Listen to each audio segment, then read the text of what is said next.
No, Captain Pradhan can hear me? Yes, I can hear you. I can hear you. Okay, check. Good.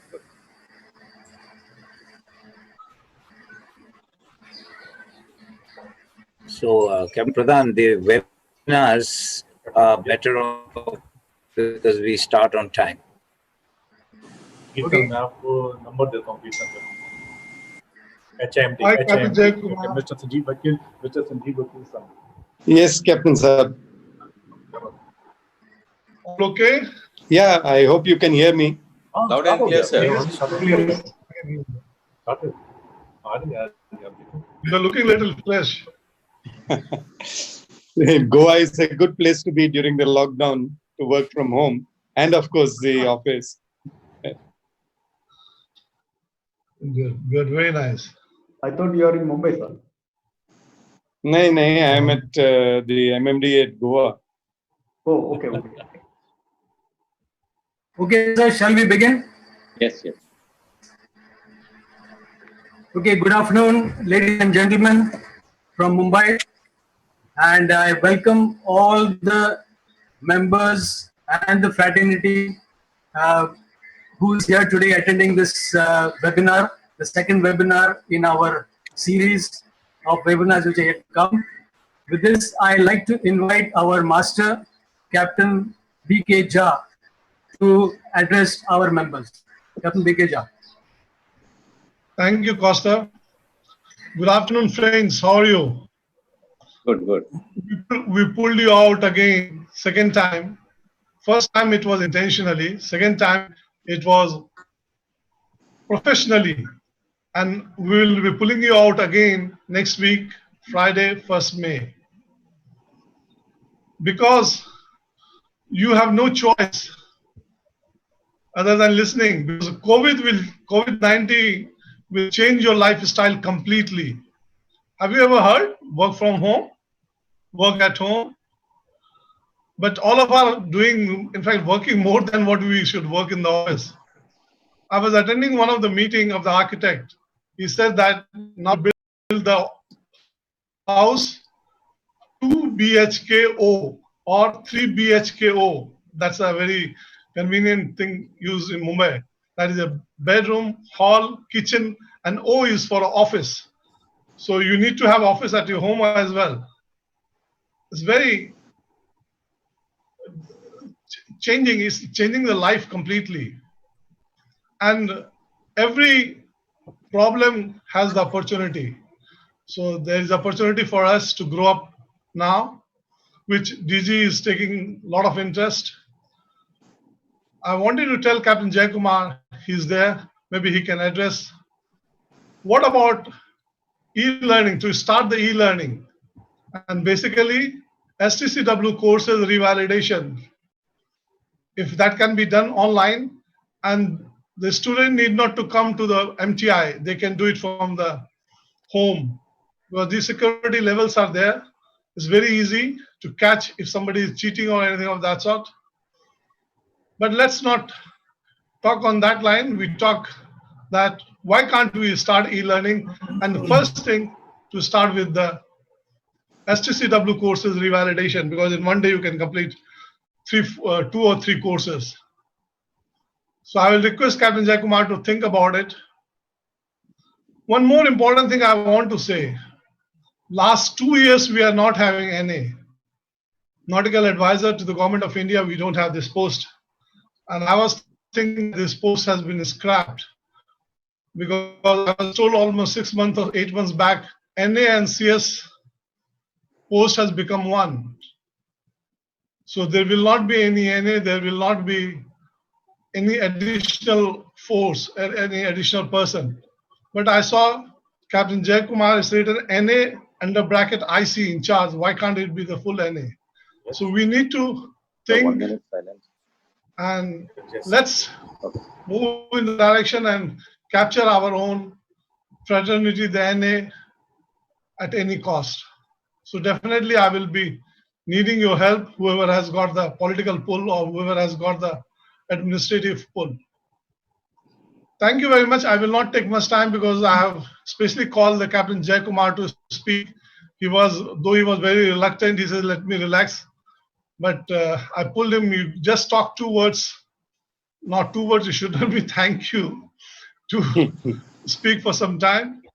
So let's hear him, and thereafter we'll hear the 2 speakers we have, Dr. Anand and Dr. Captain Santhakumar. They are expert in their own field. What happened? Yes, Captain Basin, can you hear me?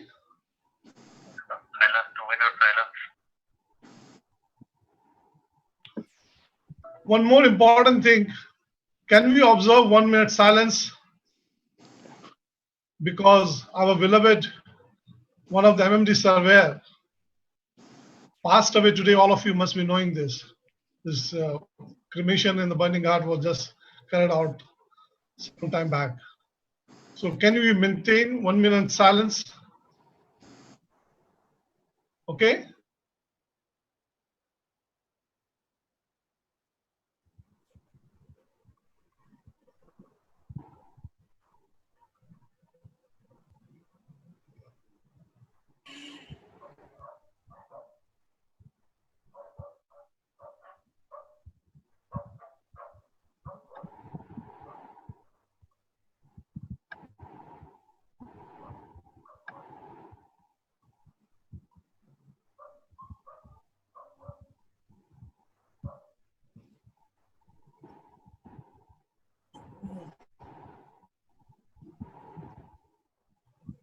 Thank you. Thank you very much.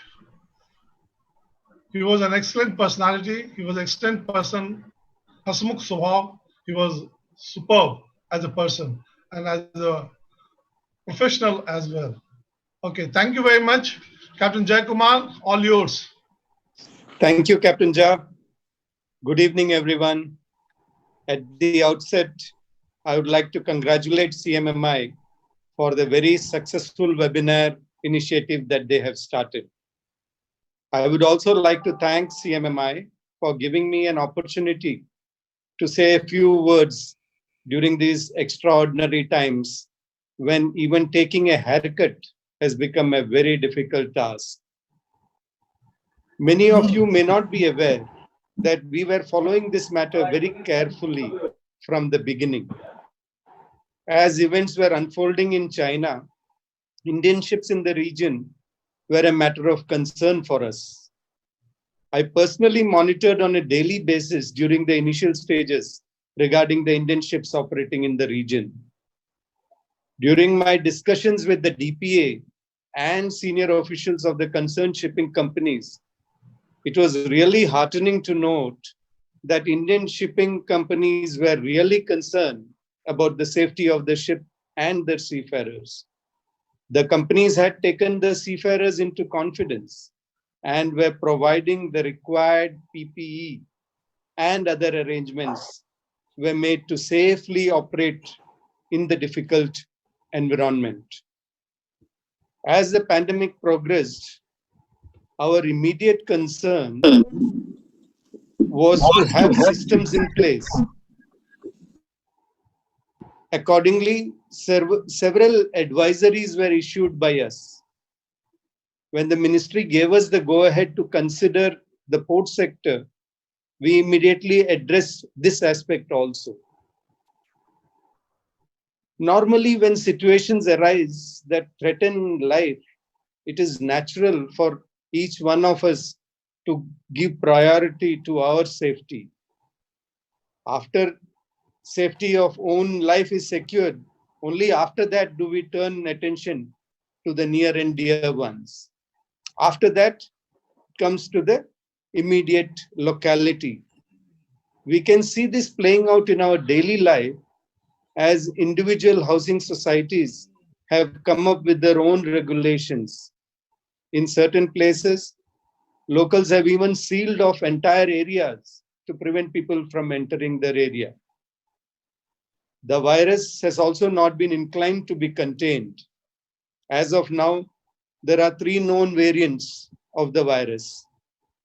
It is also possible that the virus could mutate further.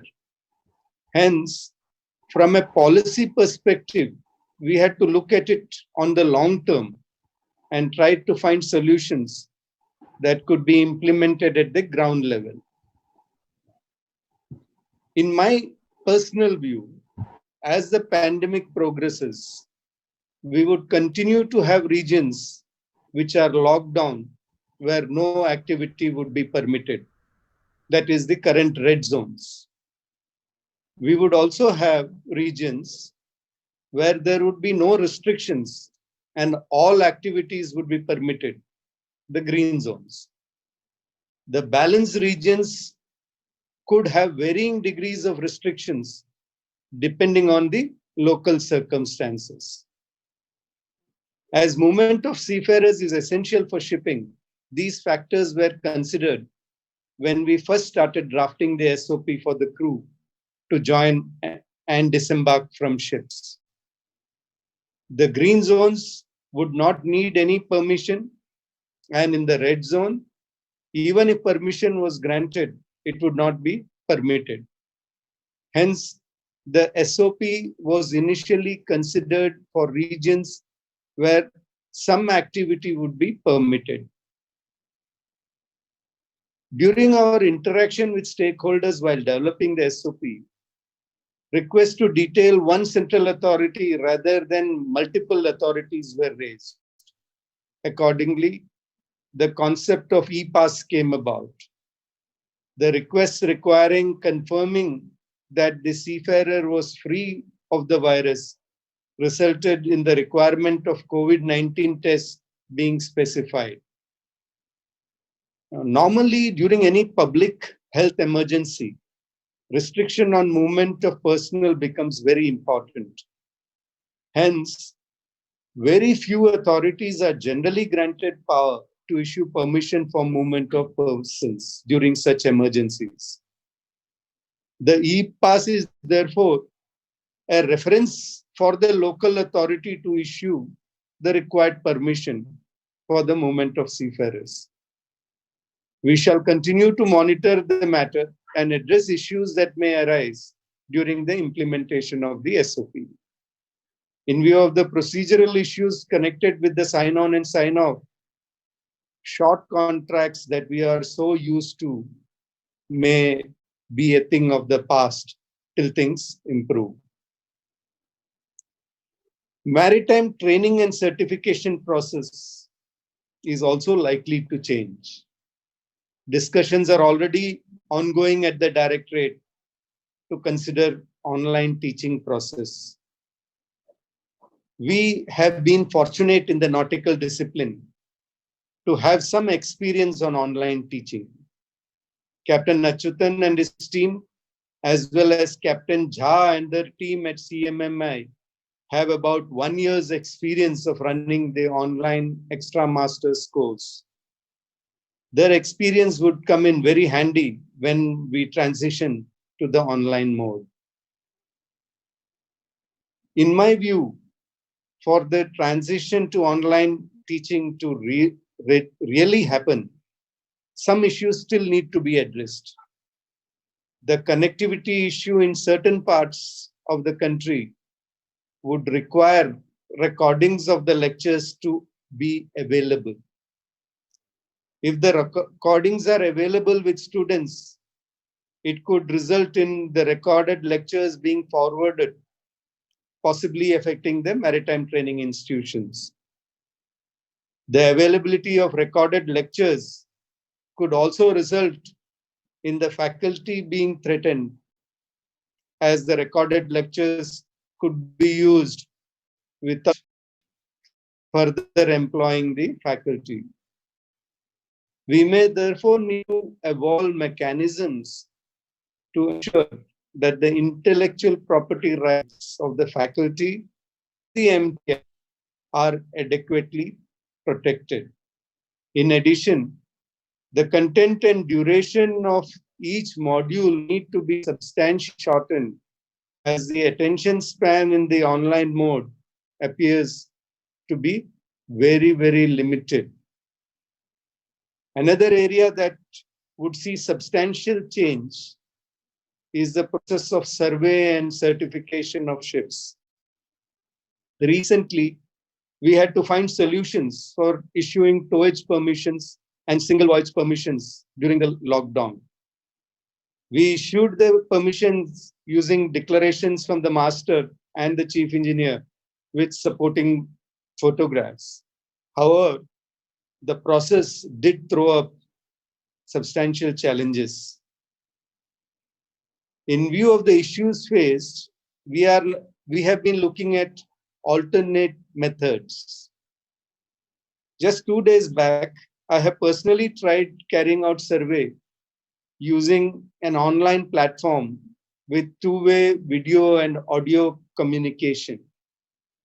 In my view, this is how the survey and certification will progress, as we got very good results during the trial. Only a smartphone with good quality camera and an online platform is needed for a remote surveyor to reasonably assess the situation. The challenge, however, remains in surveying compartments having poor internet connectivity. Of course, machinery spaces with the background noise and other interference is also a major challenge. We are working on it, and we are hopeful to find solutions for these issues also. A major area that would require a great deal of tact in resolving, that's in my personal opinion, it is something all of us would need to address, is the conflict between the universal right that all of us have, the right to life, and the interaction of this right to life with the contractual rights and liabilities, especially between employers and the employee. The interpretation of the rights available currently could be different. But when existence itself could be an issue, challenges to the agreed notions could arise. We have already seen disputes in the area, and I am hopeful that shipping will rise to the occasion and be able to resolve these matters amicably. Thank you once again for the patient hearing. Thank you. Thank you, Captain Kumar. Thank you very much for your esteemed words, especially in the trying circumstances presently under lockdown. Okay, ladies and gentlemen, we will now proceed with our planned lecture. I'm Captain MP Basin. I will be your moderator. Before we start, we will just show you on the screen, Kirtan, you will help me. What are the do's and don'ts? Can everybody see the screen? So we will be, all your mics, all the participants' mics will be muted. If you see down below on a chat, orange color thing in the bottom, on the chat, a lot of people are already saying hello and all that. You can put your questions in that. After your questions, when the speakers are speaking and after their lecture, please put a question mark. Most of the time, I take those questions. If I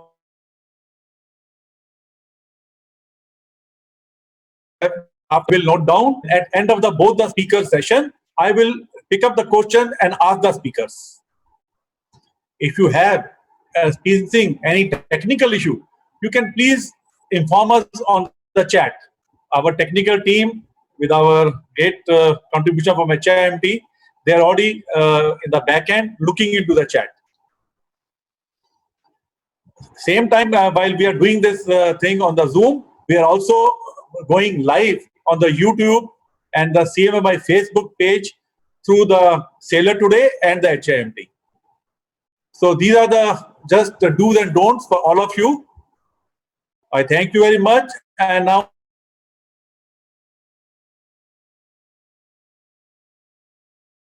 for the lecture, and I'll come to up during the question hour session. Thank you. Captain Almeida, please. Good evening, everybody. Ladies and gentlemen, this is Captain Almeida. Captain Basin, can you hear me? Yes, we all can hear you. Thank you. Well, I'm honored that I have this opportunity to introduce our speakers. We have two eminent speakers today, and we promise you that we will have a number of webinars here and after. We promise to get you the best of the best every time, as we have in the first and this second one. Our first speaker is going to speak on the title, Should We Still Hold the Handrails in COVID Times? Captain Nippin Anand, PhD. He's a master mariner, obtained a PhD in social sciences after doing master's degree in economics and a diploma in research methodology. He has more than 20 years of work experience that spans across various operations, academic research, consultancy and certification, and regulations in the maritime and gas sector. He is the founder of Novellus Solutions, a UK-based company with world-class expertise in human factors and safety management systems. He facilitates learning events with a view to promote innovation across safety critical industries. Ladies and gentlemen, I welcome Captain Nippin Anand, PhD, all the way from London. Sir, please take over.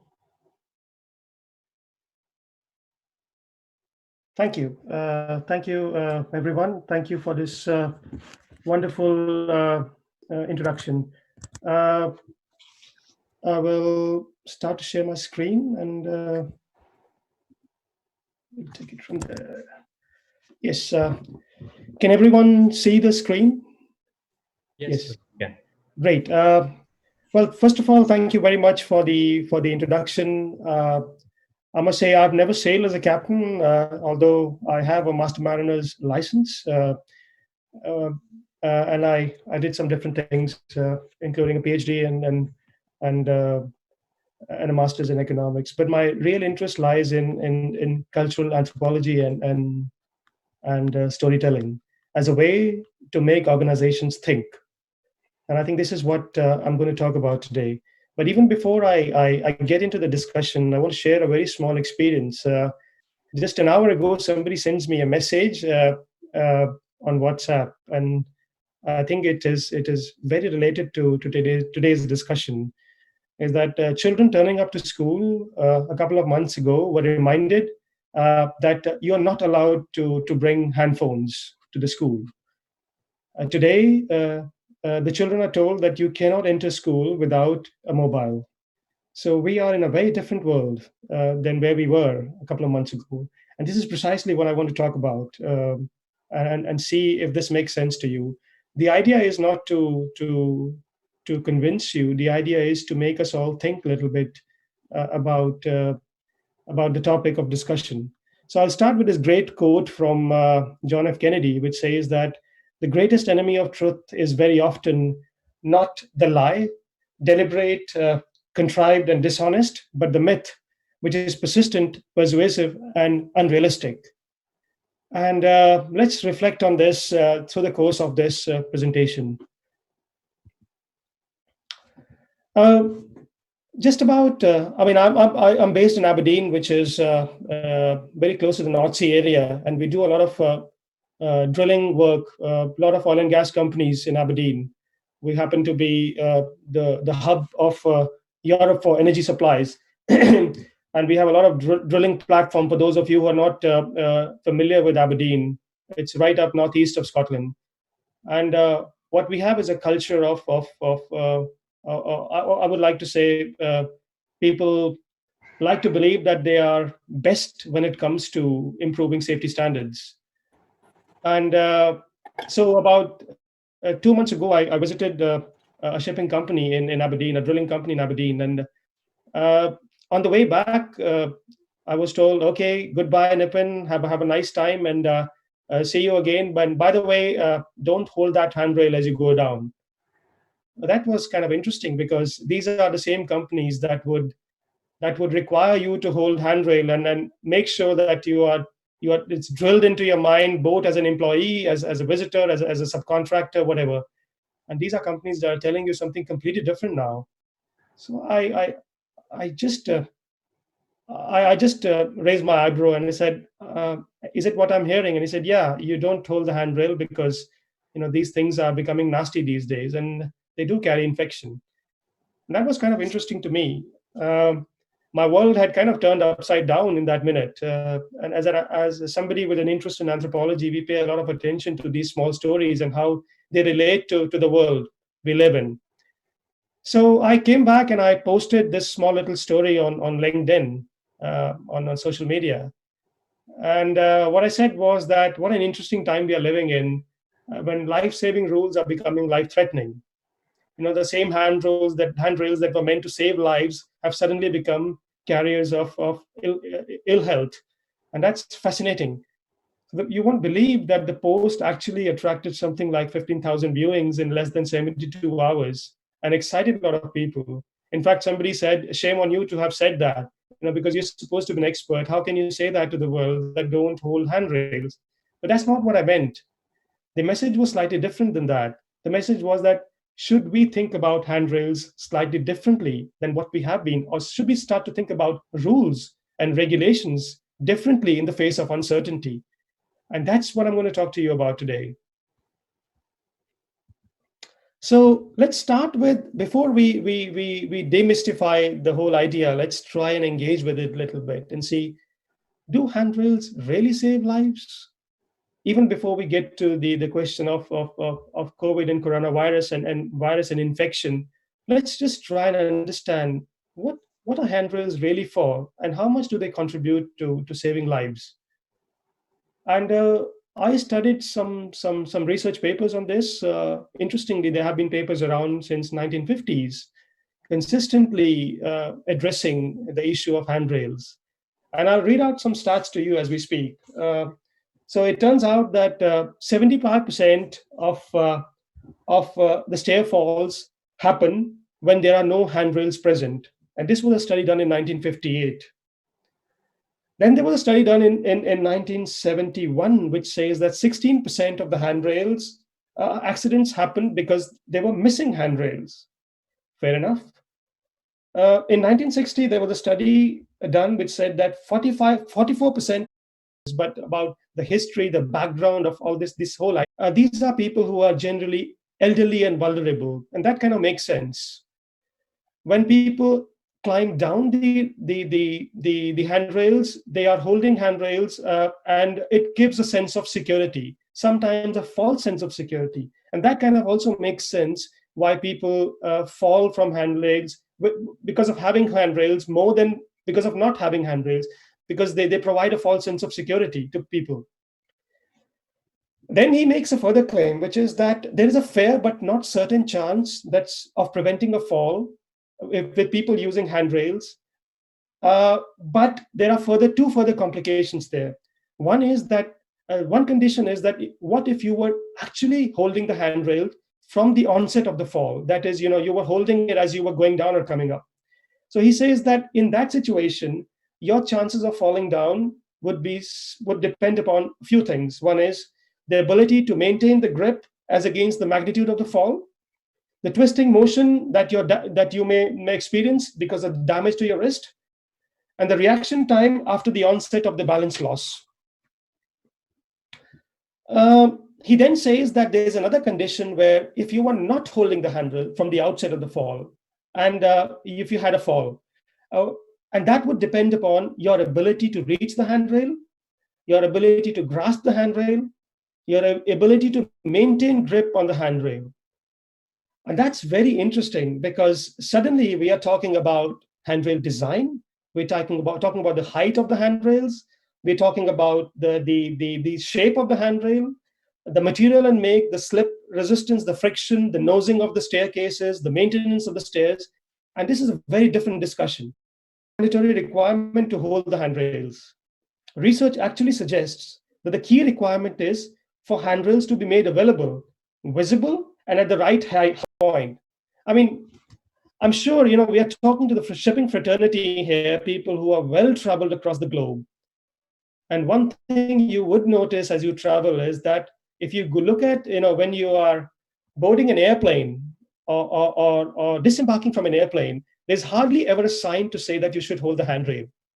If you look at President Obama getting off from the Air Force One or getting on to the Air Force One, I've looked at many pictures of him on Google, and there's hardly an occasion where the president is holding the handrail.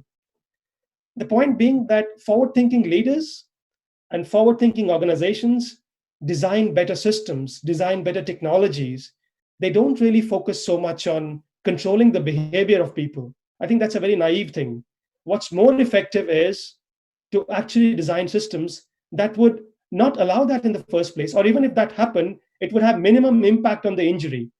And this is something John Templer himself says in 1980 when he says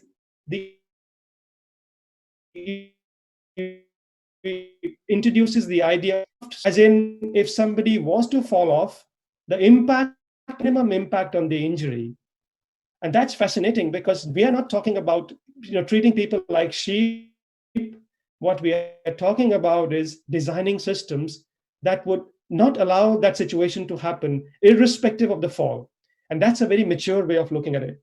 In today's world, we call it fail-safe systems in a more sophisticated language. So that's my first point, that, should we really hold handrails? I think the research does not really make the case for that. It's a myth that we have been living with for many, many years now. Now, what's also interesting is shift the thinking, that in the last 2 months, how have become life-threatening instruments or artifacts. And that's again something interesting to reflect upon.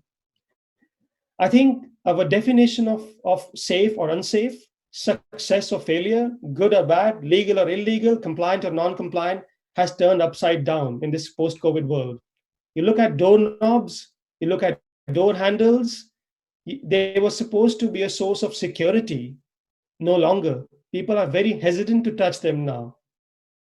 You look at elevator buttons, I'm told there are many places in the world where people are using toothpicks and matchsticks to activate those buttons.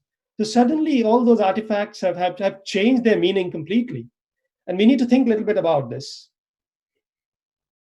I don't think if we went strictly by the principle LAP, which is as low as reasonably practicable, we could have defended these statements a couple of months ago when we were designing those technologies.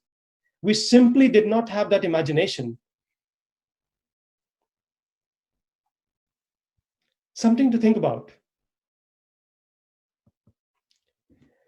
Now, I've been told on many occasions, let's keep things simple. Why don't people just wear gloves and we'll be all fine? Yes, we can keep things simple, and it's nice to keep things simple. But you introduce gloves and you introduce another problem, which is this, that now you need to have the right gloves available. People need to be trained how to use those gloves, but also to remove those gloves so they don't spread infection. You need to segregate the gloves in the right way. Some zealous inspector would come and ask for continuous improvement in the spirits of ISM code and whatnot. So remember, risk is not as linear and predictable as we want it to be. It manifests in very unimaginable ways. And unfortunately, we don't have that imagination until something happens. So that's the kind of world we have created. And in terms of what you call simplicity, things are not as simple as we want them to be for the audiences to think about and engage with. And I guess the other thing I want to talk about is the picture in the background is of Chris Hadfield, the Canadian astronaut, who makes a statement which is very compelling, that the more knowledge you have, the less you fear. That when you acquire a lot of knowledge, when you become better at things, you are more at control over things. A bit like I feel much more educated about handrails than where I was 2 months ago. But I think there is a problem with this as well, which is that a lot of our knowledge, a lot of our experience, a lot of our the rules and control measures, for the lack of a better term, that we use are retrospective. They are built on knowledge and experience of the past. We simply do not know if these rules will apply in the future. So we are not talking risk and safety here. What we are talking about is a future which you and me have no idea about. So I think it's good to have knowledge, it's good to have experience, and it's good to build that knowledge and experience into safety management systems. But we also need to appreciate that and live with that discomfort all the while, with that unease and discomfort, with a sense of query, a sense of questioning that these rules of yesteryears and yesterday would probably not apply in the future as we move. And that is a very uncomfortable position to be in for many people. As an example, this is Holland & Barrett. This is one of the stores in the UK. Who would have thought when they designed these stores, they were very narrow stores. Who would have thought that these stores were designed so narrow, they just cannot cope with social distancing rules? It's not possible. As soon as people enter into the store, you have actually violated the social distancing rule. So the point being that rules of yesterday will probably not suit tomorrow, and that creates a lot of anxiety. But that anxiety does not mean that you go back and hold the handrail. That anxiety should make you more curious, more question things more. Not like that pigeon in the background who closes his eyes and thinks that the danger is over. The idea is to open up to those challenges and think a little bit more critically about how and why those rules will make sense in the future or not. That's all I wanted to say. Thank you.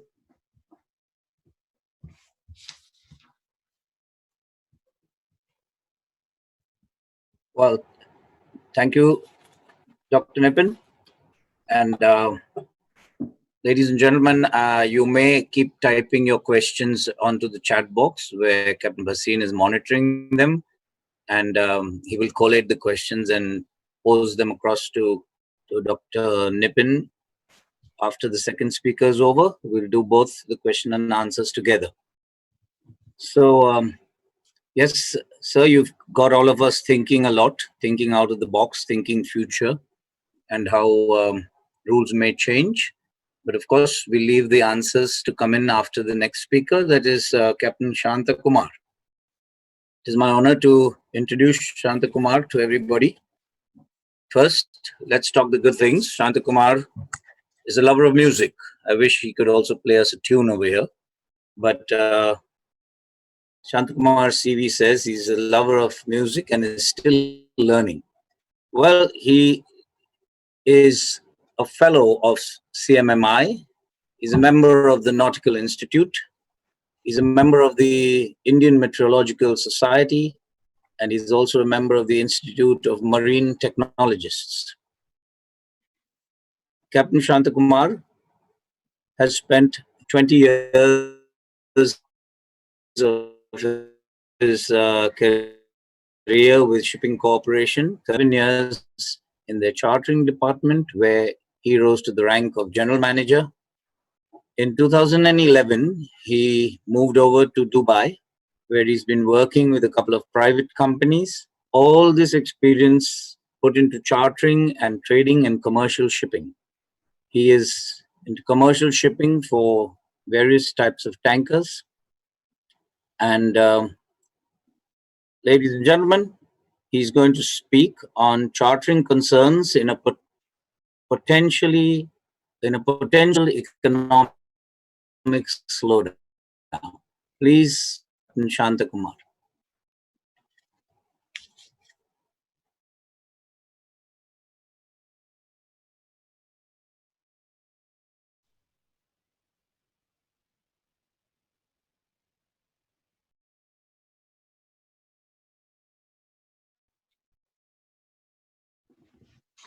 I will take you to the presentation in such a way that I will explain to you how the charting is done and what are the parameters, then what are the current challenges ahead of us.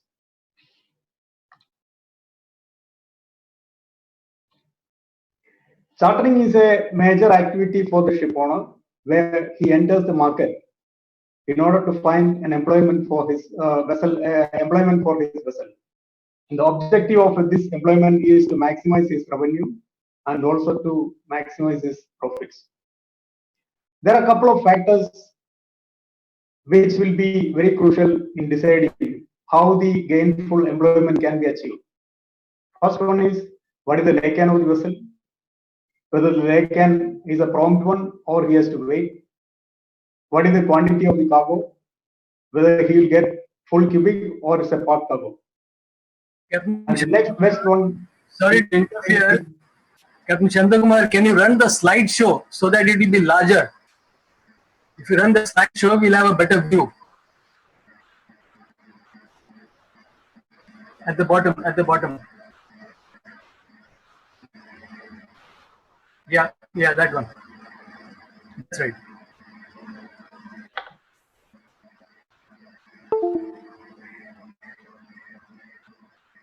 No, no, no. Slideshow, run slideshow. Yes, yes, okay. Okay, good. Thank you. So the next best, the question comes to the ship owner is, what is the freight he will get? Because the freight is the one which will decide what is the revenue he will make and what is going to be his ultimate profit for the year. Another factor is whether there is a ballasting leg for the voyage in consideration. How much time it will take to reach the load port.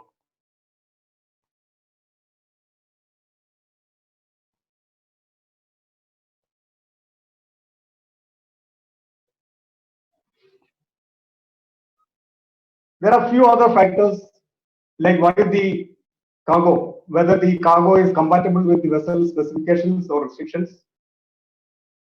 Is there any restrictions at the destination?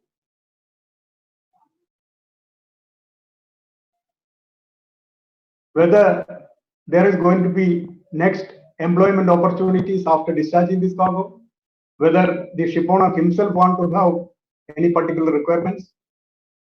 Other restrictions are what are the restrictions on the age, whether vessel has got sire inspection, whether the cargo needs the sire inspection as a requirement, whether the maximum cargo and minimum cargo restrictions affect the trade.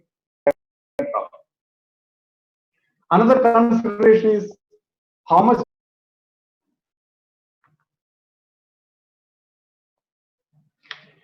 Then there may be company procedures with respect to what the approvals required. Company may have the shippers or traders background to be vetted. The company will have a budgeted minimum TC yield to be achieved. These need to be considered. Thereafter, exchange of vessel certificates for getting the approvals from the shippers, receivers, and the port acceptance. Finally, the charters given acceptance. In India, the DGS and INSO also plays a role in how the chartering and the commercial operations need to be followed in deciding the business for the vessel. Money is time. Voyages per year increases. That leads to revenue earned per year increases. Returns from the vessel also increases. Basically, the concept is to utilize the vessel's life, entire life, 15 years or 20 years or 25 years for maximum utilization of the cargo work and for earning.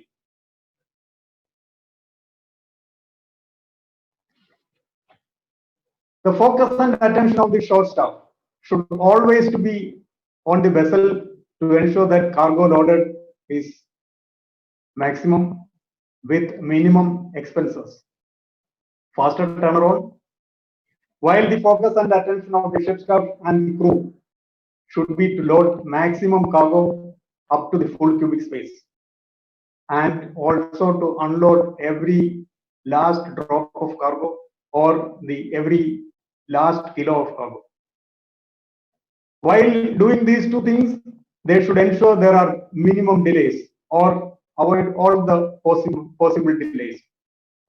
This will lead to achieving nil ROB and short landing claims.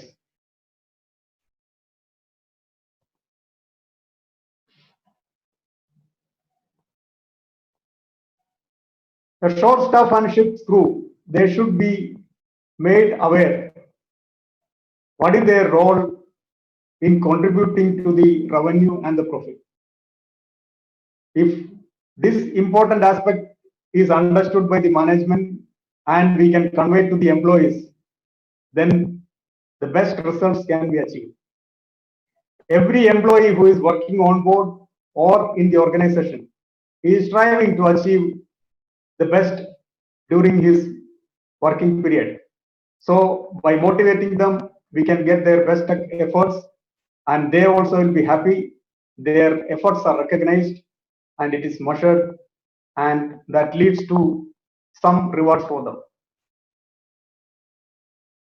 Certainly, after some time, the employee themselves will review their own efforts and they will create more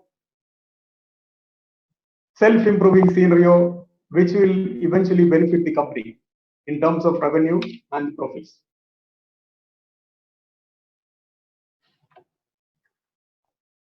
For the ship owner, there are two, three items which need to be considered before he finalizes his fixture.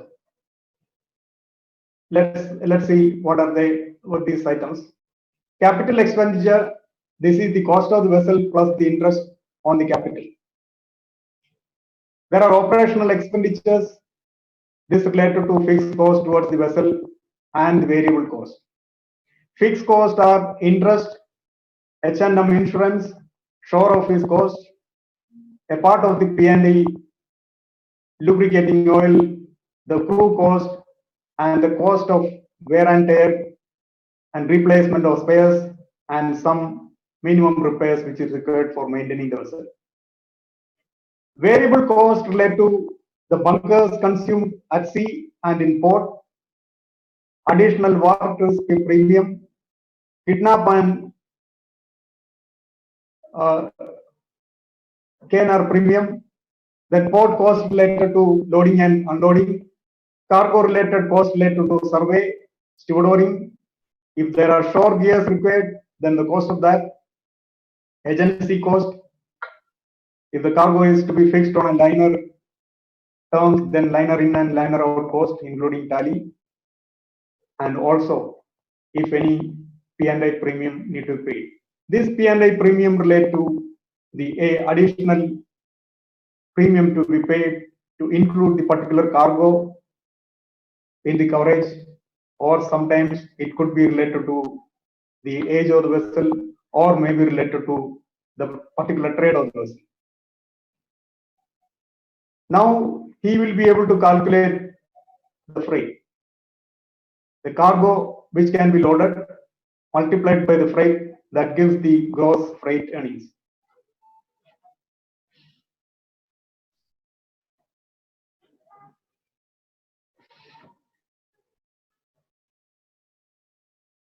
The freight, what is calculated, the net freight can be obtained from that, divided by the number of days during the voyage, gives the time charter yield.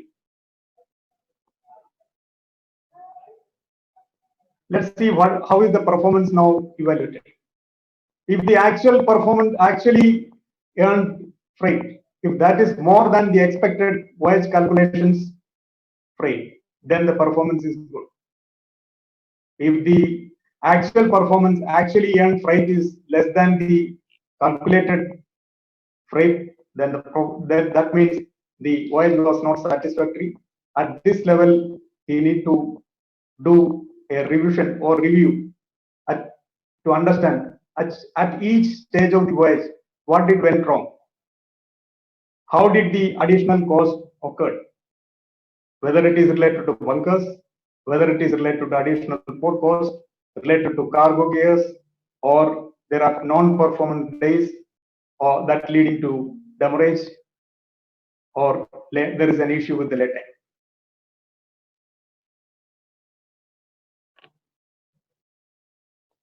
If the time charter yield was better than expected, naturally the ship owner need to consider to strengthen the relationship with the charter or that operations. If the time charter yield was poorer, then there is a need to do a fishbone analysis, that is to understand how the leak happened in the calculated right? And try to find a possible solution so that in future he does not reach the same stage, or he can plug the leaks.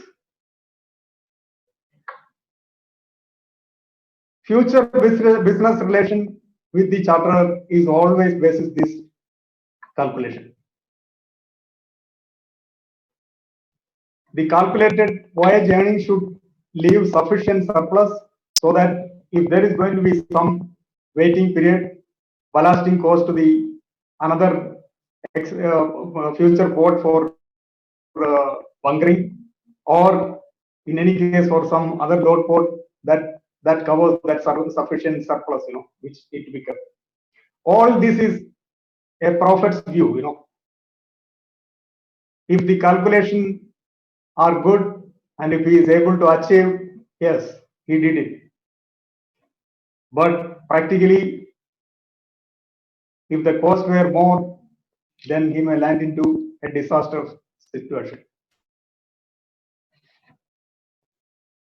Now let's see what are the issues currently which affecting us or the ship owners. Currently, the ship owner is going to be affected by a lay time. Lay time clauses are very clearly mentioned in the charter party. One of the important clause is utmost dispatch. This clause is being tested at the cost of owners. Or who is going to bear this cost? COVID-19 is opening up issues related to maritime declaration of health, ship sanitation certificates, and also crew health conditions, crew sickness, and crew shore leave, and whether any new crew member joined the vessel. What are the last ports of call? Whether the vessel arrived from a COVID area or from a non-COVID area. And for the ship owner, another worrying thing is the next port of call. Whether the next port of call is a COVID affected area or that port has got quarantine declared. One of the assumed clause in the charter party was free pratique. Until now, the free pratique was assumed to be given. Nobody has questioned this one. But now, free pratique has become an issue. Now, COVID is bringing new procedures for issuing the free pratique. There are quarantine, working procedures, standard operating procedures are given. Ports, certain ports have declared 14 days or 21 days of quarantine, depending upon which coastal state the vessel is now currently. Moreover, the owners are now required to demonstrate they have acted prudently to expedite the delivery of the cargo, and they also tried to deliver his obligation under the charter party very diligently. What are the precautions and procedures he has taken to ensure quarantine and free pratique is now enforced at the load port or at the destination? The ports which are affected by COVID, they have now reduced working hours. The pilots are fully operational, or the number of pilots available are less. The berths available are less. The stewardess working hours are also affected.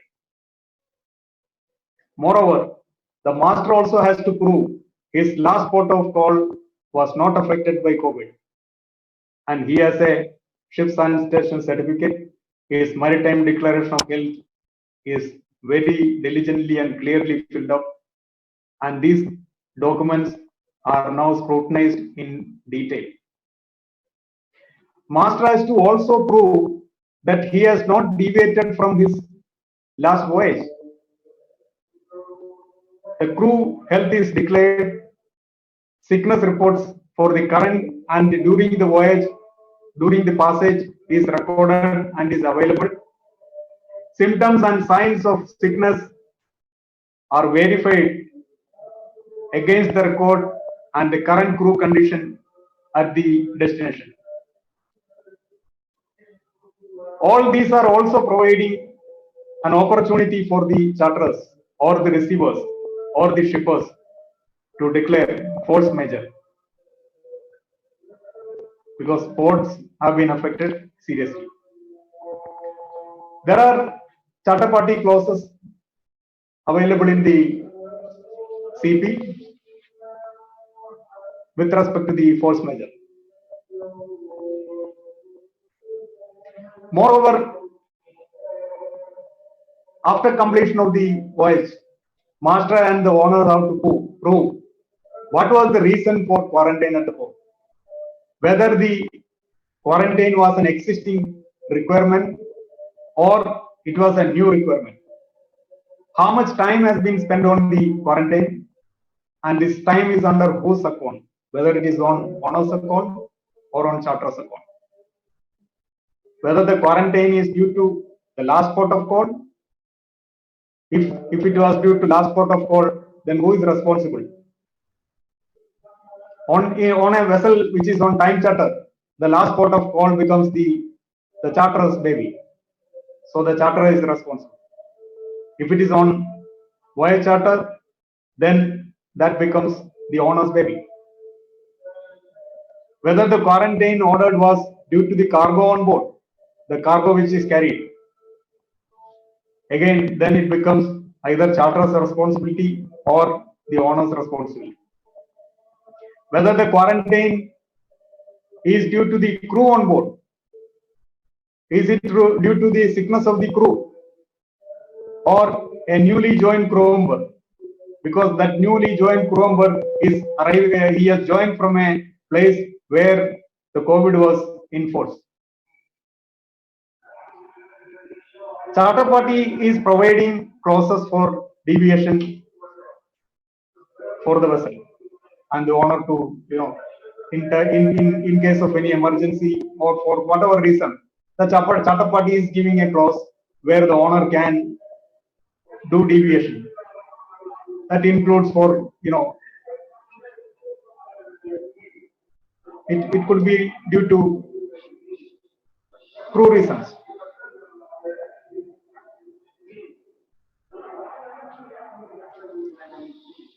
Delays during the voyage was very common in Rio until today, or until the COVID days.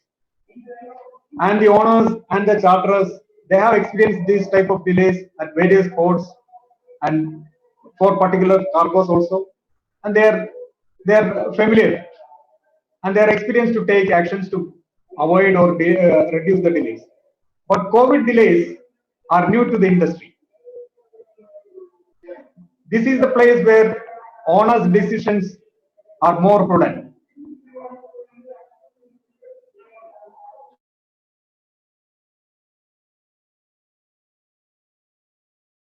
Next employment, the protocols or the COVID history of the port need to be considered very clearly. Also, he need to consider what is the change scenario. That is, he is now fixing the vessel today. Today, the situation may be under control. During the period of loading, during the period of passage, there could be an escalation of the situation. In that case, the calculated period of quarantine or the delay could affect his revenue and the profits. Basis all this, once the employment decision is made, either voyage charter or on time charter, further nothing can be done. Owner should instruct the master that they should not refuse the charterer's voyage instructions unless there are valid reasons.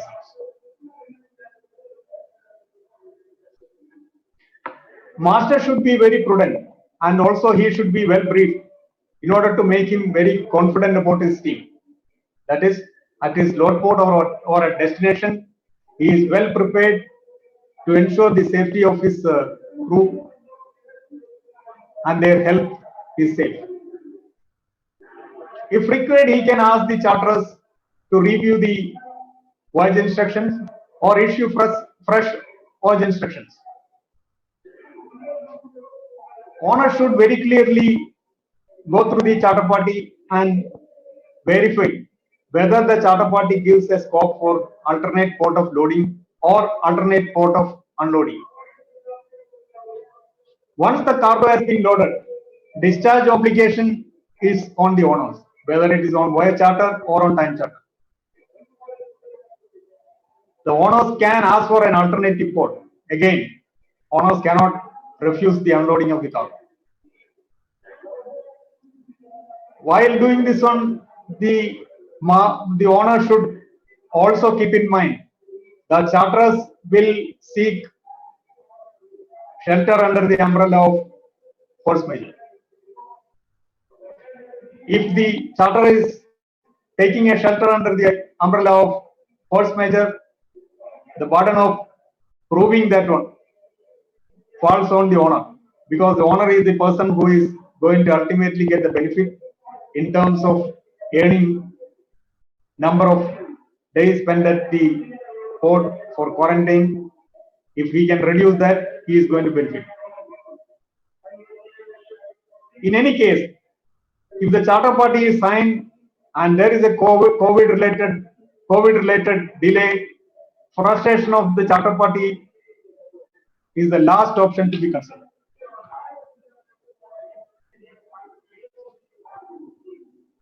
During the lockdown period for us now, there are various types of claims could be pending. These claims could be old or existing. In that case, the procedure as per the charter party to be followed. New and running claims, again the procedure to be followed. What are the documents required? What support documents needed to be submitted for the claim? All this to be done. For the current voyage, owner has got the liberty. He can ask for an extension and seek a time for compliance. While issuing the letter of indemnity or letter of authority, judiciously considered, then only the such letters to be issued. Where possible, the master should be asked to the tender note of protest or letter of protest, so that this will come in handy for the owners. Where the compliance with sire is a requirement for the voyage, owners have an option to either get it extended, postponed, or defer the procedures. One of the scenario the owners need to consider and incorporate in their procedures, disaster management procedure, is whether they have taken a scenario where a fully blown up COVID case is on board and the vessel is not in the port and she is at sea. Whether if the senior officers like master, chief officer, second engineer or chief engineer are affected, what are the alternate options they have?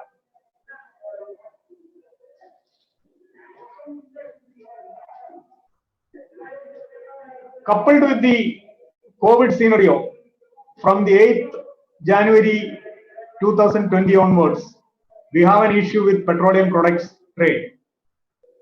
I am showing this slide, which is clearly giving the price of gas oil on 8th of January. The price of gas oil per barrel was $79.76 at Fujairah. Let's see what happens. On 20th February, this has come down to 65.97.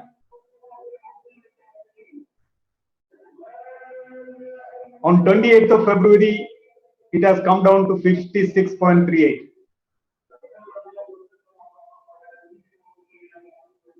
On 15th of April, the price of gas oil was $26.85 per barrel.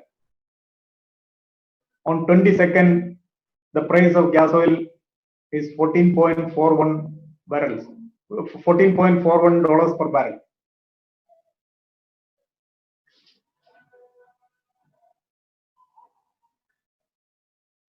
COVID is now an issue coupled with the crude oil crisis.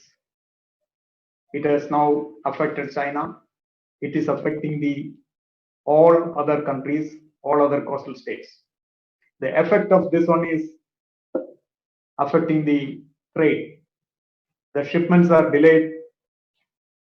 Commodity negotiation for the sale and purchase is either abruptly stopped or aborted or no progress at all. During this period, not many contracts have been signed. Even the existing contracts, laycans are not confirmed. There are delays. In certain cases, isolation is also extended to the ships.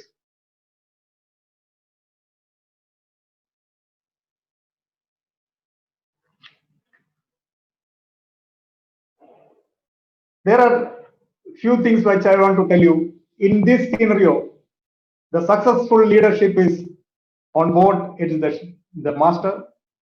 For the owners, this is the CEO. These are the testing time for the master. And suddenly the human is now coming as the focus. I'm not talking about human element. I'm talking about the human. Until today, we were not worried about human. We were all worried about human element. That's the contribution of the human, We were not worried about the human aspect.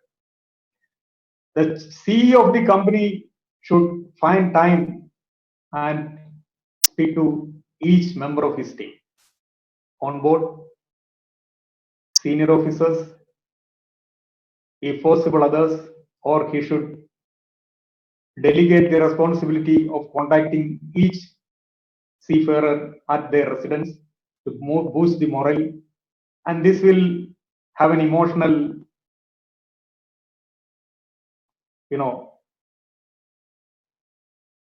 value.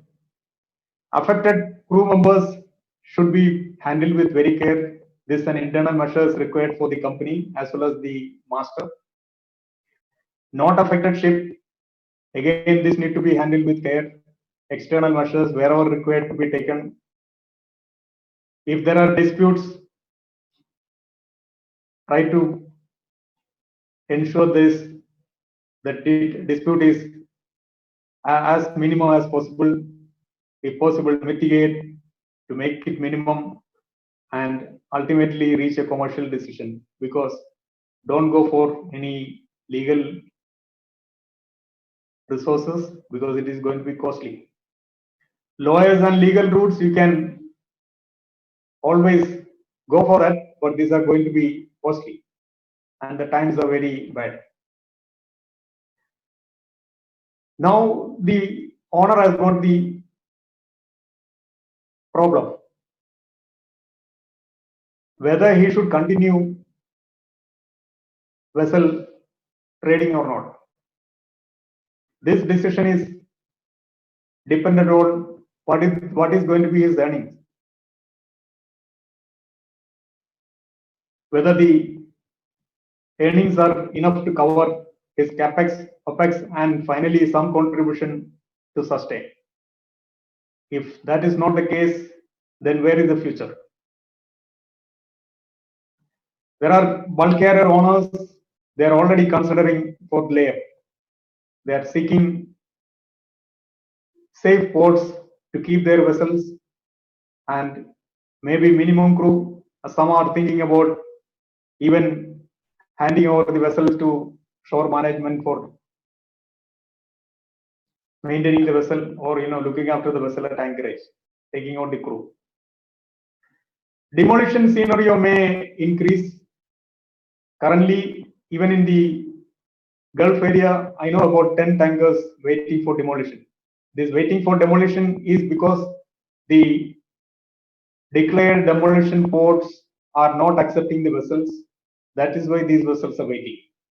And these vessels were demolished some time back. They were sold for demolition some time back. They are waiting now.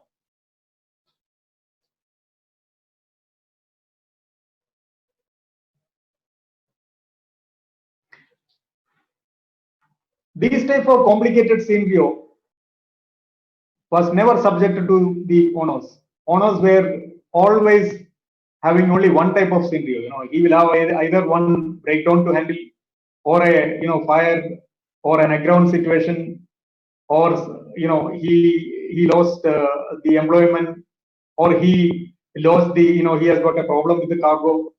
But now in the current scenario, he is now faced with all these type of problems, a combined scenario of problems. Problems where the vessel is having issue, the master is having issue, and the crew on board are agitated, they are not getting leave. And the other front, his cargo is cancelled, next employment is cancelled, or the vessel is in the port, he want to discharge, but nobody is, receivers are not responding. I'm talking about petroleum products, or the receivers are not responding, or the charters are not responding. Master is also facing the issues. The business relations are affected. These are the testing time for owner.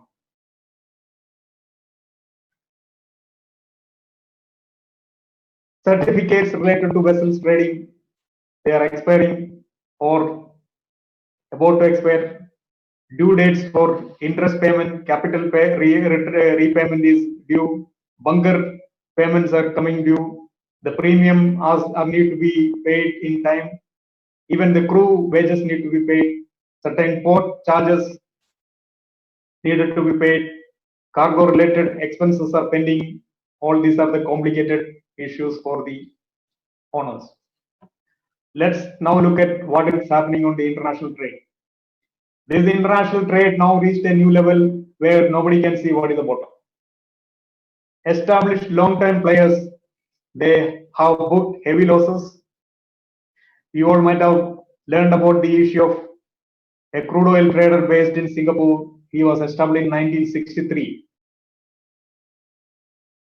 He filed for bankruptcy. Short-term players in the market almost vanished, or they wiped out. Opportunity players, they are either trying to stitch a new deal or trying to stitch a torn flag. Crude oil, even the giants are finding what to do. Long-term prospect for the petroleum and crude oil contracts are linked to index, but again there are issues. Spot deals not happening. There is a crisis. What is this crisis? Crisis is related to liquidity. There are only excuses now. The trust has become a very costly word. People with cash reserve, they could find assets, cheaper assets, and distress sales. There could be a panic button coming. Cash, the companies with cash, the $100 cash reserve is more valuable than $1,000 now, because the person who has got cash is, king. Captain Santhakumar, just about finish. Just to intervene, you can wind down. We can give you 5 minutes more. Yeah, okay. I'm just about to finish. Yeah, thank you, sir. Yeah. The cash reserve, not to touch that. It is to be touched. Keep watching, but don't touch until the last minute. Any payment, try for restructuring the period, interest or discounts, receipts. It may not be coming for a long time.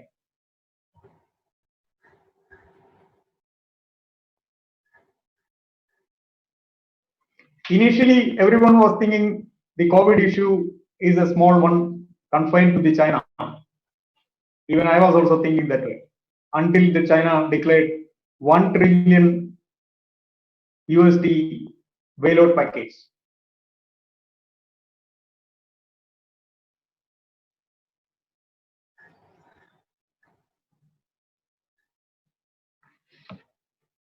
Finally, I take this opportunity to thank my teachers, especially my teachers at MTI, Captain Malhotra, Captain R. Chirat, Captain VCD Paiva, Captain Miranda, and Captain Hazari. They have given me strength to speak to you on this subject. Captain R.D. Kohli, Executive Director of SCI, very learned man, guided, and a good living example how to face the bad weather. And I thank Mr. C.M. Madhavan, Captain S.M. Divekar, Managing Director of AC. He is wearing an inspirational cap. Finally, SCI, the best experimental ground for me, where the support was as strong as that steel building. And all my teachers at LBS camp, sir. Thank you. Thank you, Captain Santhakumar. I think on behalf of everyone, I will just give a clap to you. And we thank you for taking us through this process of a whole charter and showing us, where the small things could matter. And I will now ask Captain Basin to collate the questions, and we'll have a question and answer session. It's been my honor to be with all of you. Thanks. Thank you, Captain Santhakumar, Captain Almeida. Captain Santhakumar, first of all, I would request you to please remove the chat. Okay, yes, remove the sharing of the thing. Okay, ladies and gentlemen, the question now. I'm going to repeat. I've shortened down few questions. I'm going to ask the questions first to Dr. Nippin. I'm going to use my another laptop from where I'm going to read. I will read the name of the person, whatever is coming on the screen, and the question. And Dr. Nippin, you are there? Yes, I am. Yes, can you hear me? Dr. Nippin? Yes, we can hear you. You can hear me because now it's going to be a chat between you and me, and the rest of the participants will be hearing. Sure, sure. Please shoot it. Okay. Thank you. Okay, the first question I'm taking, which came to me from Captain Ritesh Mehra. He gave he said, "I'm sorry, but holding handrails with gloves on should have been the right thing to say." There are a lot of, this is not the only comment. I've got a lot of comments which are a little bit hard hitting, but knowing you, Nippin, you told me before only, you love the disagreements because they give a different perspective to the whole viewpoint. So this was the one I got from him. I'm sorry, but holding handrails with gloves on should have been the right thing to say. So what is your opinion? Yes, I actually looked at some of those comments as I finished my presentation, and one of the reasons I couldn't focus too much on Captain Santha's wonderful presentation, I was just a little bit engrossed into what people came up with, and I think it's quite interesting to see how people respond to the message. I think before I go into to answering this question, I must say there's an awful lot of people who felt that there was something to think about, which is always a good thing. I think a lot of people I think literally took handrails as the central message of the presentation, which wasn't the intention. And I firmly believe that as a presenter, if you are not able to put your ideas across to people, you have failed. So if I came across as somebody who was being a custodian of not holding the handrails, that wasn't the idea. The idea was to make people think about handrails. To me personally, the way I would feel satisfied is that when people go back to their offices, to their workplaces, and they see handrails, they think about it a little bit more critically than they do, and not just about handrails, about rules in general. That was the idea. Yesterday's or yesteryear's rule have a very different meaning tomorrow, and we don't even know what that meaning would be. So stay curious, stay open-minded. Now, a lot of people have commented that that we are on a ship, and we are on a ship that moves 6 degrees motion. So what do we do? Are you telling me not to hold the handrail? No, I'm not. I never said that throughout my presentation. In fact, I made it very clear by looking at, giving the example of the gangway against the ship's office. Was the context is completely different. The rule, the meaning of the rule comes from context, both in time and space. In time, in the sense that the rules that meant something to us probably don't mean as much as we move forward. The space, in the sense that the rule that applies on the ship probably does not apply in the same spirits in the offices. So let's stop imposing on people what we believe is right, and start listening to what makes sense to them. That is what is important. And what a lot of us do in our governance tools, like risk management or safety management or reporting tools or ship visits as leaders, I think we have very little time to listen to the people, and we are so full of ourselves in imposing what we think is right. And I think that needs to change. When somebody is not holding the handrail, the idea is to engage with that person to say, why did it make sense to you not to hold the handrail? Because that discussion often leads to some meaningful engagement, some learning. Both sides enrich, become better. You build that trust and relationship. But if you keep saying to the other person that I think this is what you should be doing because that's what I believe in, I think that discussion doesn't lead anywhere, even if you were right, even if you were 100% right. Now, coming back to the idea of the question that was raised just now about people, holding the handrail is probably the best thing to do with the gloves on. I agree. If that's the improvisation you have come up with, by all means, go for it. But make sure that it is supported really well from the organization. Make sure that the organization is not aloof to it. The organization doesn't think that you have improvised, because that would be a very, very, and that's the reality today, that a lot of people are improvising on the ships. We in the offices believe that people are following rules, and that's how we are creating safety. And they are very different things. So the least we can do is pay attention to those improvisations and strengthen expertise in the face of uncertainty. And that's exactly what I was trying to say. Thank you, Dr. Nippin. Thank you, Dr. Nippin. I will come back to the next question now. Since you have already explained your stance, the purpose was not to say that not to hold the handrail. It was just to look at a different perspective. And I remember your opening speech when you said you used to tell the students not to come to the school with a mobile, and now you're telling them come with a mobile. Yes. Thank you. I will quickly go to the next questions now. There's a remark from Captain V.R. Krishnan. Try going down the engine room from main deck to bottom platform on a ship without handrails and see the result. I think you have already answered what you're trying to say. You never said anyone not to have the handrails. Yes. But his question caught my eye because he gave a very good perspective on a practical thing that we see on board. We all know you go from main deck to engine room without the handrails. So you have any comment on that for Captain Krishnan?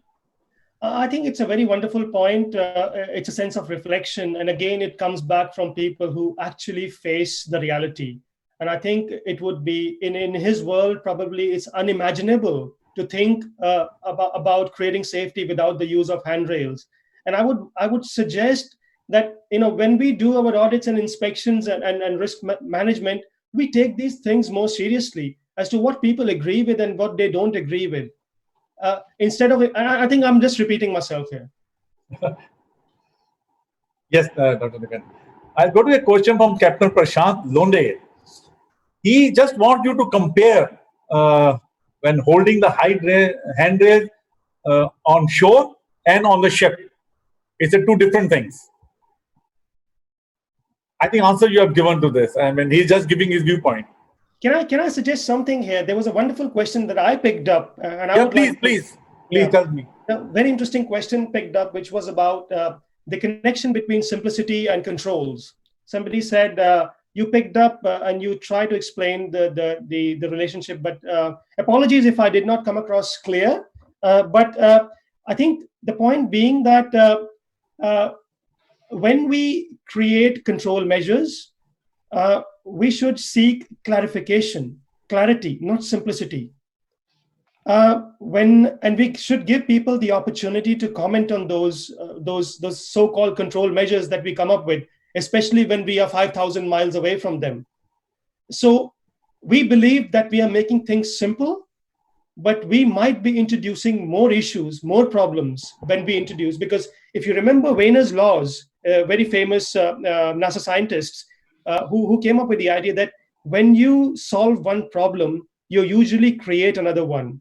One can only imagine, one can only hope that the one that you create is smaller than the one that you have solved. And that's the point. So when you, from the office 5,000 miles away, when you try to solve problems, try and engage with people to understand if I have created another problem and how can we resolve that. And that is what clarification is all about. So when you put a control measures, don't seek simplicity, seek clarity, seek dialogue, seek inquiry. Yeah, that is correct. That question was actually from Captain B.R. Krishnan. It was the last question. He posted it just at the end of your lecture. He said, could you explain the relationship between simplicity and control once again? That was the last question which you picked up also. And I'm sure Captain B.R. Krishnan is listening, and he has got his answer now. Similar questions came from Captain Sood, Captain Gore, but you have already answered them over here. I'll go back to the second speaker now. Yes, just last one simple sentence I want to say is that to all the organizations in a very humble request that these are testing times. Please strengthen your expertise. That is very important. The world needs expertise.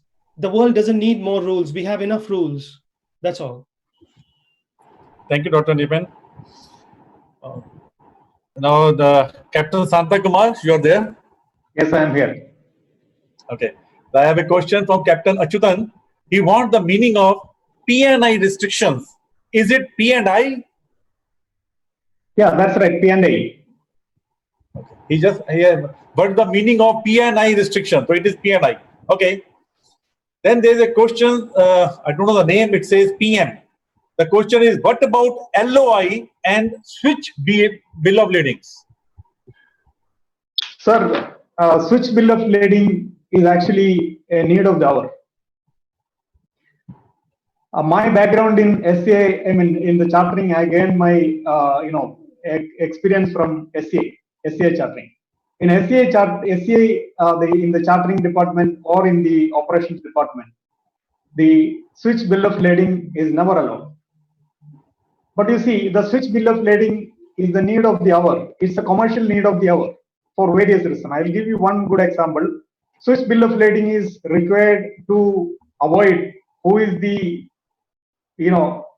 actual producer of the cargo, or who is the trader in between. For various reasons, the traders have got various reasons for that one, and the ship owner has to support the trade. This is a requirement for the trade to happen. So this is needed to be done. Of course, the P&I clubs may not agree, or they may not support, but this is required. All the oil majors or all commodity traders, they need this. I will give a good example. We had a lot of iron ore cargo being exported from Indian ports, Visakhapatnam, Paradip, and also from Haldia and from Goa. All these cargoes were being sold to entities in Singapore, and the final destination for all these cargoes was China. So when the trade is happening, the initial money is being booked. That means in the sale and purchase. I'm talking about the sale and purchase. From the Indian seller, the cargo is purchased by an entity in Singapore, and after that he is switching the bill of lading. He is showing his name in the bill of lading as the trader or as the shipper, and he is sending the cargo to the buyer in China or at any other destination. So this is a requirement of the trade, sir. Thank you, Captain Santhakumar. Sometimes the questions have got a very big way of explaining also a lot of things. So maybe later on I can request these people that whatever questions are there, if they have a lengthy reply, I will come back to you, Captain Santhakumar. Even my next question, Captain Vivek Bhandarkar, I also feel the answer is big, but I'm going to ask the question. He says, what is the difference between chartering cargo vessel and chartering offshore vessels? If the answer is big, I will request if you can give in a few lines is okay. Otherwise, I will ask you to send a separate reply.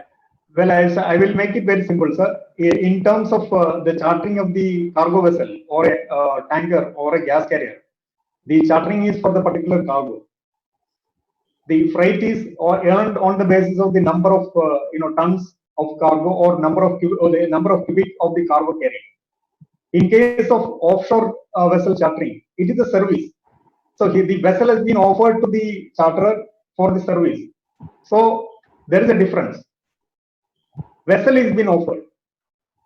Per day, so much money is the charter rate. And vessel service is being offered. So there is no cargo carried. That is the fundamental first difference. Other things I can explain more, this need more time. Okay. Thank you. Another question is from Captain Sunil Shukla, my good friend from Lucknow. He says, in COVID times, what adjustments are the brokers making? Adjustments the brokers are making.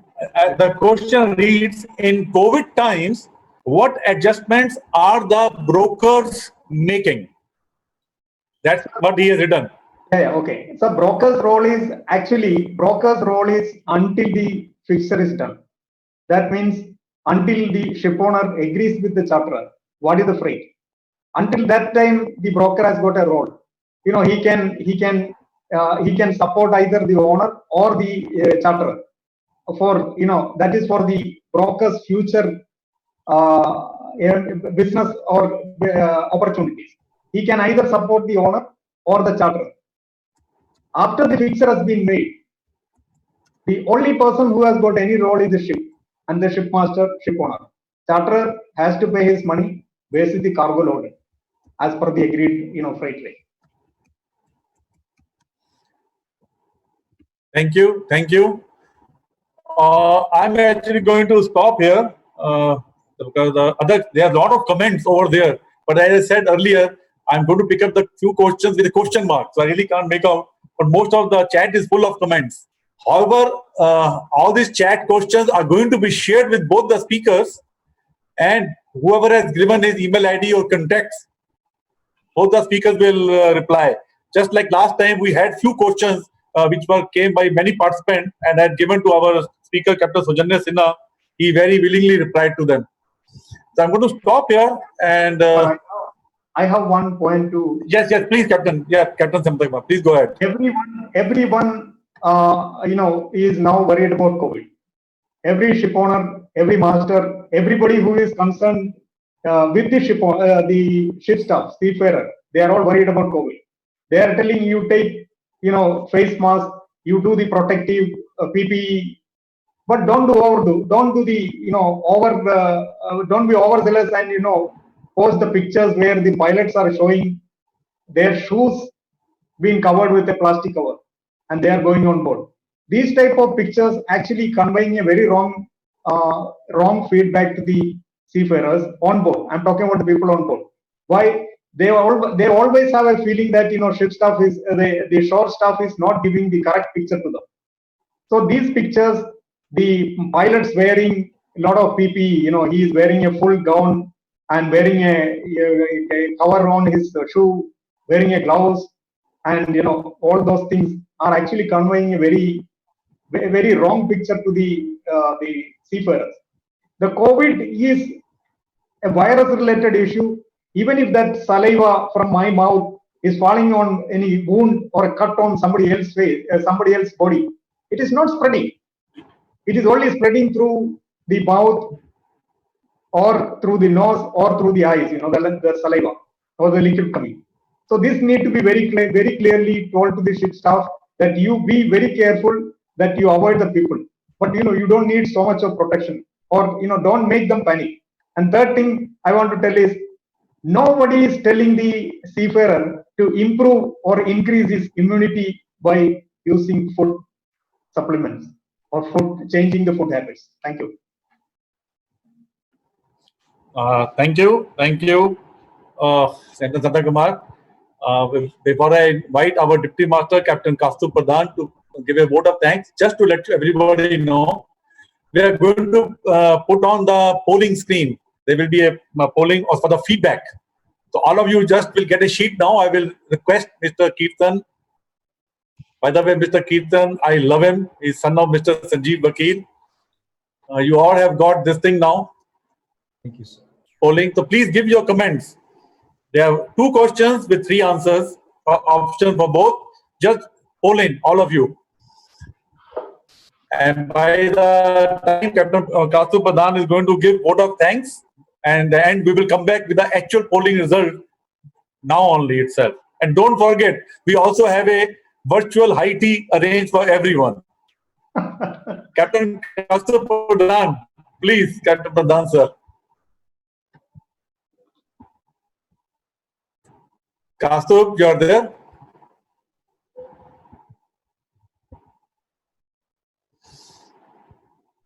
So CMI, oh, we already got the polling. Already polling is going on. Yeah, People but are already answering. we have not, some of us are not getting the opportunity to click what is necessary. Captain Almeida, you are not getting opportunity. You are a co-host. No, I mean, there should be a checkbox. Because already we are getting the results. Yeah, people have already posted.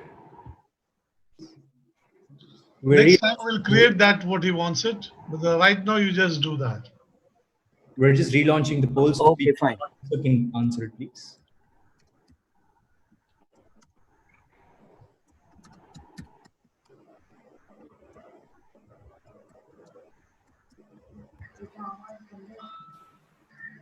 Ja, can I proceed? Yes. Yes, Captain Kaustubh Pradhan, please. Okay, thank you. Thank you very much, Captain Ja.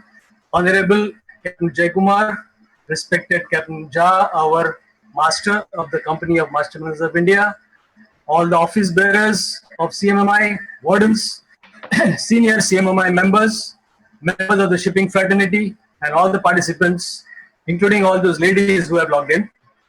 On behalf of the Company of Master Marines of India, I would like to propose a formal vote of thanks to all who have been here. Captain Jaikumar, who gave us such valuable information on the plans DG Shipping has to start online examinations, preparations, difficulties, remote connectivity, etc. It's not just exams, but also the surveys are going to be online soon. So we can clearly see that DG Shipping is already on top of the issue, especially looking at future problems which may arise due to going online. Thank you very much, sir. Also, I would like to thank, I'd like to extend a special thanks to HIMT Chairman, Sri Sanjeev Vakilji, who has gracefully accepted our request to provide us this Zoom platform. Thank you very much, sir. I'd also like to thank his son, Sri Kirtan Vakil, who has been interacting with me and giving us various solutions to the Zoom meetings. I would also like to thank the team which is behind the scene, which nobody can see, controlling the Zoom meeting. Especially, I would like to name Captain Anand Subramaniam and a host of IT experts moderating and supporting the sequences, audio, video for this webinar. Thank you very much. Thanks a lot to you. Coming to our transmission, our live streaming, I'd like to thank Captain Sunil Nangia of Sailor Today, who has assisted us with the live streaming of this webinar on YouTube. We also have this live going on the Facebook. So thank you, Captain Nangia, for all this support.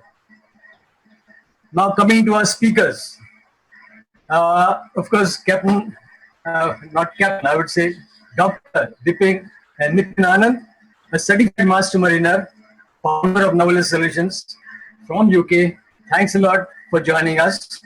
And the question answer session was as good as the lecture itself, especially in clarifying the meanings of the handrails. His last comment was excellent. The world needs expertise, not rules. Thanks a lot. holding the handrail was indeed a thought-provoking subject. Thank you very much, Dr. Nippin. It's an absolute pleasure. Thank you. Thank you. Captain Santhakumar, all the way from Dubai. It was great having you here. Thanks a lot. Thank you, sir. Sir, you explained to us how time is money, how we need to look differently at the trade post-COVID-19. You also gave us the scary oil figures and wonder where we are headed now. How no new charter contracts are being made, no new contracts are being signed, and how existing contracts are suffering, how the late time will be counted. Thank you very much, sir, for this insight. I would like to thank here the media which is covering this event in the background. Amongst them are Manix, CN Jobs, then we have Bhandarkar Shipping News, Sailor Today, Sagar Sandesh, and Maritime Destination. As no program can be successful with a single person, so I extend my big thanks